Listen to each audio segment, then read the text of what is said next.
Nossa conversa agora é com a deputada estadual por São Paulo, Janaína Pascoal, do PRTB, pré-candidata ao Senado, jurista, professora da USP, uma das autoras do processo de impeachment contra a ex-presidente Dilma Rousseff. Deputada, muito bom dia e obrigado pela entrevista aqui ao Morning News. Bom dia, eu que agradeço, cumprimento a todos que nos ouvem, né, brasileiros de todo mundo. É isso mesmo. Uma honra.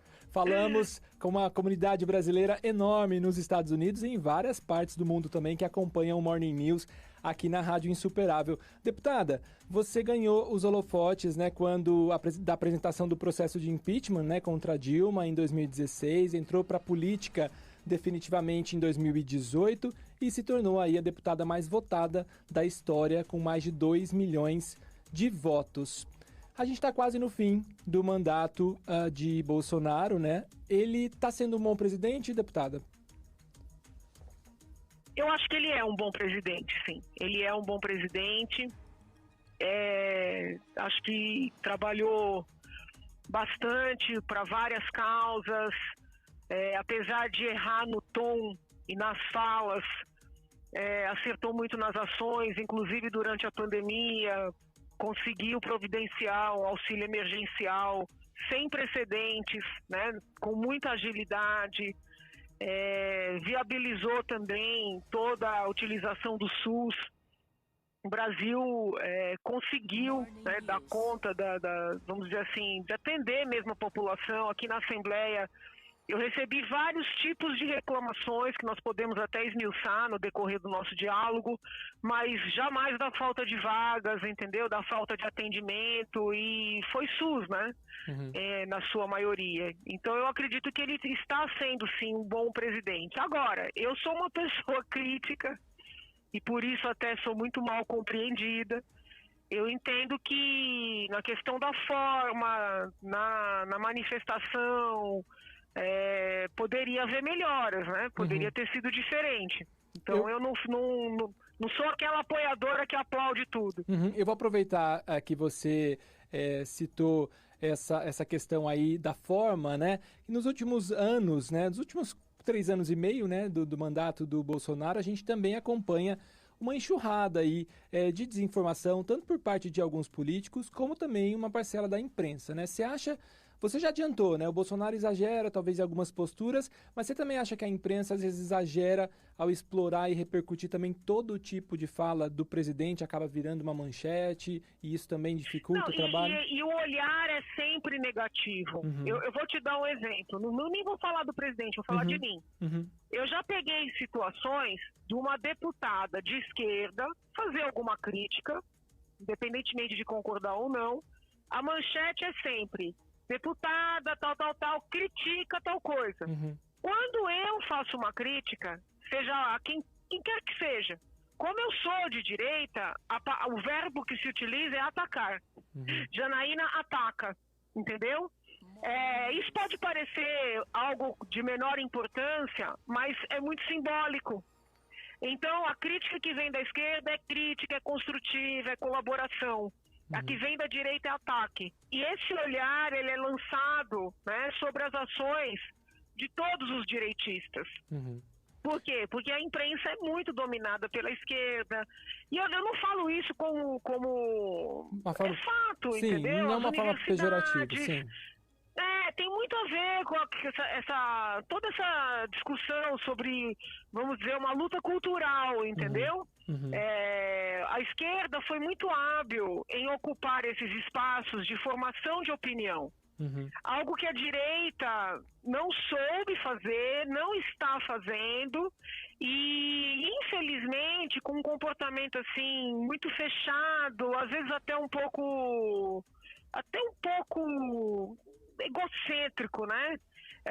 A direita não quer ouvir as críticas. A esquerda também não quer. Ontem mesmo ou antes de ontem, uma blogueira de esquerda disse que não deveriam votar no Lula no primeiro turno e foi extremamente criticada, atacada, pediram para calar a boca. Então, assim, essa dinâmica, né, do discurso único, do discurso unânime, que sempre marcou o petismo, sempre marcou o esquerdismo, infelizmente, contaminou muito a direita que chegou ao poder. E isso afasta as pessoas.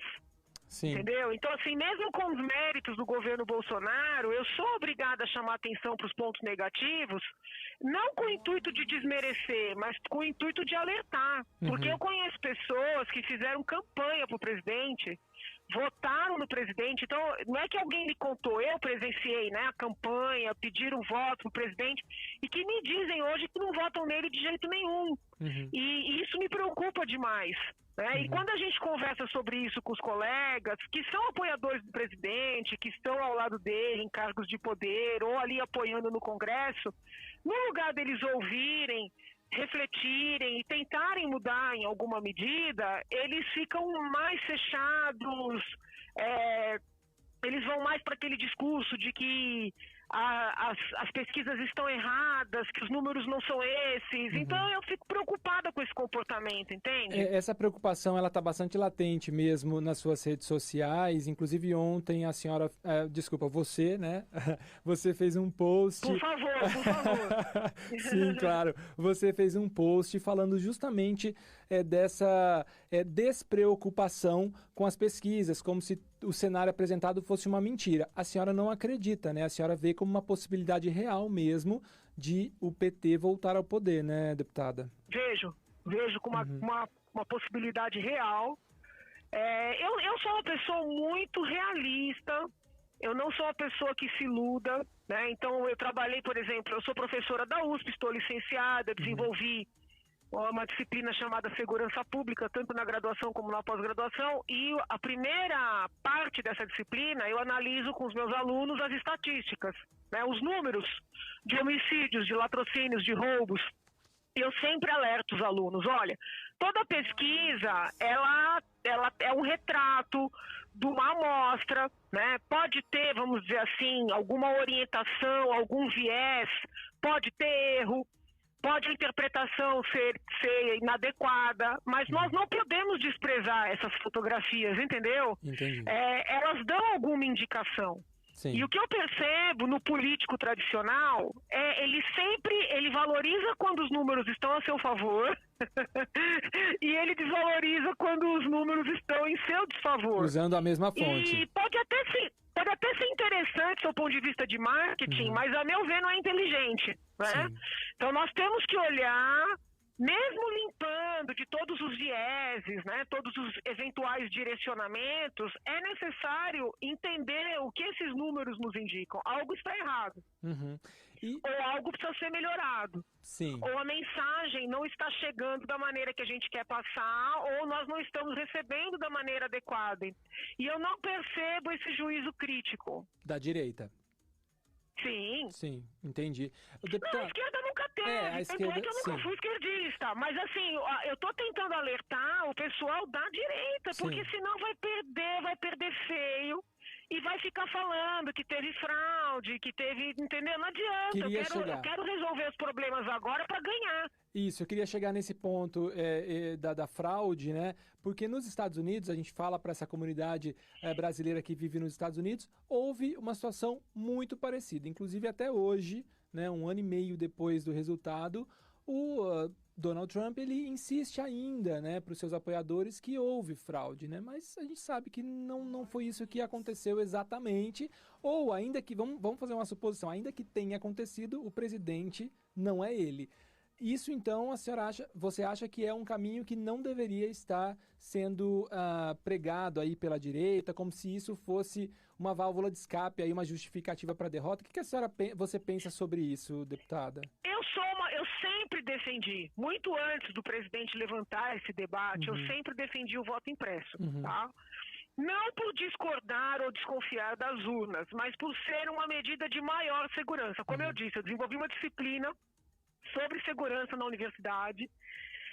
Então eu sempre procuro mais instrumentos de segurança. Tá? Então eu acho que a impressão do voto é uma garantia a mais, sim. Sempre defendi. Agora, o que me incomoda nesse discurso de que as pesquisas estão erradas, são as ruas que mostram, vai ter fraude, é que esse discurso acaba maquiando as fragilidades dessa direita que está no poder e busca permanecer dentro do jogo democrático, né? Não sem nada fora do institucional, mas porque acaba não olhando para os seus erros, entendeu? Sim. Eu sinto muito isso. Quando a gente fala, olha, tem que moderar o discurso, defender os mesmos argumentos, as mesmas ideias, mas sem atacar, sem agredir, sem ofender, sem desmerecer, sem segregar.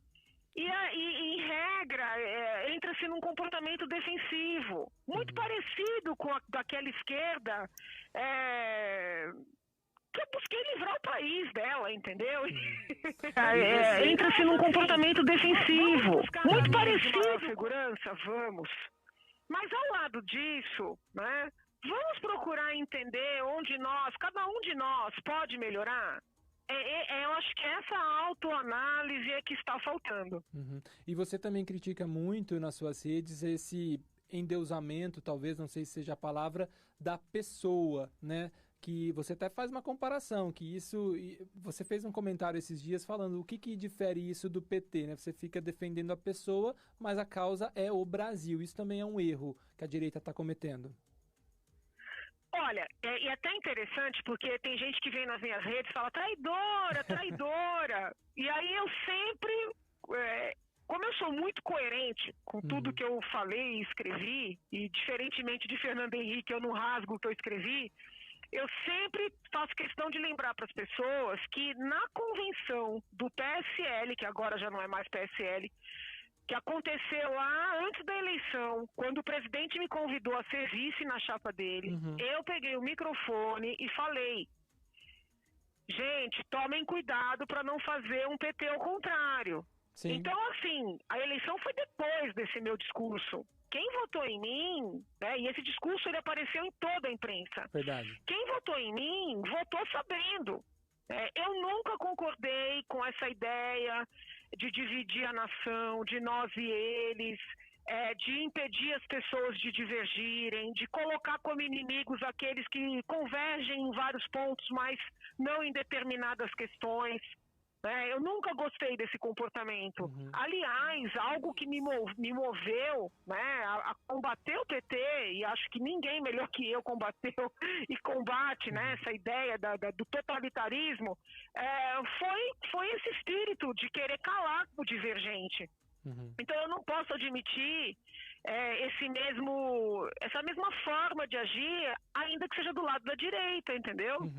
Você que está chegando agora ao Morning News, a gente conversa com a deputada estadual Janaína Pascoal, do PRTB, que é pré-candidata ao Senado. Vamos falar daqui a pouquinho sobre isso também, deputada.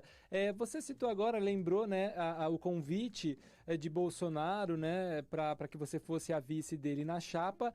É óbvio que isso não tem uma condição de acontecer agora, mas hipoteticamente, se Bolsonaro te ligasse agora, a senhora consideraria essa chapa Bolsonaro-Janaína seria possível hoje, em 2022? Olha, eu acho pouco provável, sob o ponto de vista fático, de isso acontecer. Né? Eu acho quase impossível isso acontecer no sentido dele fazer o convite. Tá? Mas hoje a senhora aceitaria? Mas se ele fizesse o convite hoje, eu consideraria sim. Porque eu me sinto bem mais fortalecida, sob o ponto de vista emocional, espiritual. A experiência que a Assembleia aqui traz, né, é muito rica, as pessoas não dimensionam. Então eu consideraria com muita seriedade um convite desse sim. Perfeito. Deputada, a gente está quase chegando ao fim, como prometido, não vou estourar o tempo, mas eu tenho mais duas questões para a gente abordar na nossa entrevista. Em 2016, no auge da Operação Lava Jato, você deu uma declaração dizendo que político ia pensar mais antes de cometer crime. Mas a gente viu, né, ao longo dos anos aí, dos últimos 5 anos, algumas decisões do STF e a Lava Jato praticamente acabou, né? Por que é tão difícil combater a corrupção no Brasil? E como que a senhora avalia esse trabalho dos ministros da Suprema Corte? A senhora acha que eles erraram ao julgar algumas ações do Moro? O que você pensa sobre isso? Erraram, assim, tô falando agora do seu ponto de vista jurídico, sim, tá? Juridicamente, exatamente. Do ponto de vista jurídico, perfeito, houve erros muito graves. O mais grave de todos, creio eu, foi que o Supremo desfez as próprias decisões do Supremo. A imprensa diz que foram as decisões do Sérgio Moro, mas Sérgio Moro era juiz de primeira instância, né? Houve decisões confirmando e até aumentando penas que ele aplicou, da lavra do Tribunal Regional Federal da 4ª Região, depois do Superior Tribunal de Justiça, depois do Supremo Tribunal Federal. Então eu digo aqui de forma muito respeitosa que o Supremo prestou um desserviço à nação. É triste. Do ponto de vista preventivo, não só olhando para trás, né, o mal que fez, acabando com a operação, mas do ponto de vista daqui para frente, desestimula demais um policial, um promotor, um procurador da República de Justiça, um juiz, entendeu? Então, o efeito maligno é uma palavra muito forte, não é só daqui para trás, sim, é também daqui para frente, sim, né? Então, eu vejo que foi um desserviço. Perfeito. E havia uma especulação no início da Lava Jato, citando aquela operação na Itália, que as coisas se inverteriam, né? E isso está acontecendo exatamente como na Itália, né? Mãos limpas. Os promotores e juízes sendo acusados enquanto os réus estão livres. A senhora se assusta ou você já esperava também que isso pudesse acontecer? Eu esperava um movimento de anulação, né, de algumas decisões por força de algumas entrevistas que começaram a ser dadas lá atrás. Então, assim, eu até esperava uma resistência, mas eu te confesso, tá? Acho que fui até muito inocente. Eu não imaginava uma destruição como a que aconteceu. Eu sou uma pessoa otimista, que acredito no meu país, acredito no meu povo, quero que os brasileiros que estão no mundo inteiro voltem para a gente reconstruir essa nação. Então, eu sou uma pessoa muito otimista, sabe? Amo muito a minha pátria. Mas, assim, esse movimento de destruição, né, do nosso processo de depuração, ele superou, sabe, o que eu estava imaginando. Eu estava preparada para uma reação, mas a reação foi bem maior. Deputada, a gente conversa com a deputada Janaína Pascoal, quase encerrando a nossa entrevista. Não está no script, mas eu queria só uma fala, uma percepção sua. A volta do Lula, ela já estava sendo aventada há algum tempo, né? Desde quando ele saiu da prisão, havia aí essa expectativa de que ele conseguisse reverter esses processos e se candidatar. Mas Geraldo Alckmin como vice te surpreende? Olha, eles sempre foram, assim, o PT e o PSDB sempre foram parceiros, né? Tanto é que aqui na Assembleia eles dividem a mesa, eles trabalham muito em equipe, muito embora aparentem, assim, uma oposição.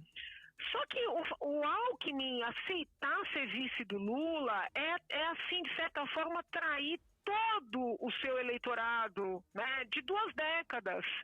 Porque as pessoas votavam em Alckmin, não por Alckmin, mas para não entrar o PT no comando formal de São Paulo, porque eles sempre participaram em alguma medida. Quando ele se alia dessa forma, eu vejo como um tapa na cara do seu eleitor, sabe? Então também me surpreendeu.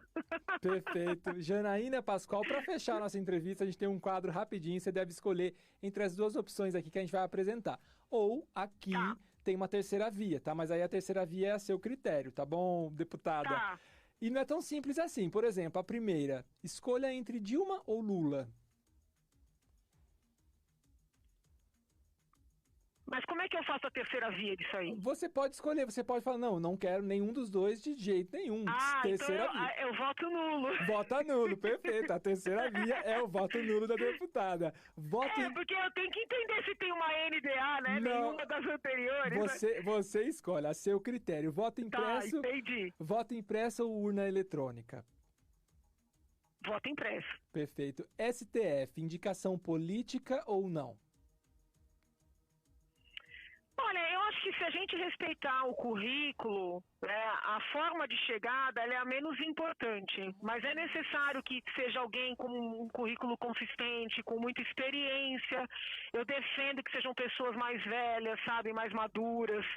A maturidade, ela traz também sabedoria. Então, aí eu teria que ter aí outras alternativas. E lembrando que o próximo presidente indica 2 nomes, né, deputada, para o STF, né? Sim. Contra Lula, você prefere Bolsonaro ou Moro? O Moro, com todo respeito à história dele, tá? Que eu respeito muito, eu acho que ele se anulou politicamente. Ele infelizmente, talvez abalado, né, por toda essa engrenagem que caiu sobre ele, essa reação, ele se anulou politicamente. Então é Bolsonaro. Você acha que ele ainda tem chance, o Moro, de reverter isso no futuro? Foi a inexperiência ou você acha que não tem mais Moro na política mesmo?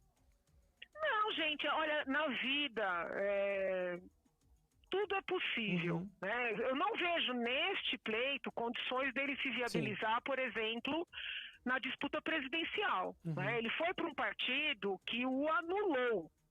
Entendeu? Então, mas eu teria que explicar detalhadamente a questão partidária, eleitoral. Então, eu não vejo... Mas ele pode sair a deputado, né? Vou agora até falar contra mim. Ele tem a possibilidade, muito embora duvide que o partido dê a legenda para ele, de sair a senador. Entendeu? Mas eu não vejo como ele possa se viabilizar agora para sair à presidência. Deputada, ele se anulou. Sim, como é difícil encerrar uma entrevista com você. Rapidamente. Tá bom. Senado está garantido. A senhora, você vai sair, candidata a senadora pelo PRTB ou pode abrir mão aí? Teve uma rixa com a sua amiga, Carla Zambelli, é sua amiga, né? Aconteceu ali. Não teve rixa com a Carla. Não, Carla. O problema é o seguinte, eles não conseguem compreender que a minha pré-candidatura não está na dependência do aval de ninguém. Quem não consegue Então, o que tem me incomodado é que, assim, políticos, jornalistas, eles falam assim, não, o Tarcísio vai escolher. O Bolsonaro vai escolher. Veja, eles podem até escolher com quem eles vão fazer par. Mas eu sou pré-candidata, entendeu? Pelo PRTB. Então o que tem me incomodado é que fica assim, não, porque não sabe se vai ser a Carla ou a Janaína ou o Scaff ou o Datena. E o que eu estou tentando explicar, e as pessoas parecem não querer entender, é que a minha pré-candidatura, futura candidatura, é uma decisão tomada. Quem vai mais se lançar e concorrer ali como par do Tarcísio ou como par de quem quer que seja, é uma decisão de cada qual, entendeu? Perfeito. Essa é a deputada Janaína Pascoal. Muito obrigado, deputada, pela entrevista. Eu estourei muito tempo, peço desculpas, mas muito obrigado. Imagina, uma honra poder participar. Muito obrigado. A comunidade brasileira no exterior agradece esse papo. Tenha um bom dia, um bom trabalho. Beijo grande a todos. Voltem pra gente reconstruir essa nação. Um abraço. Beijo, tchau.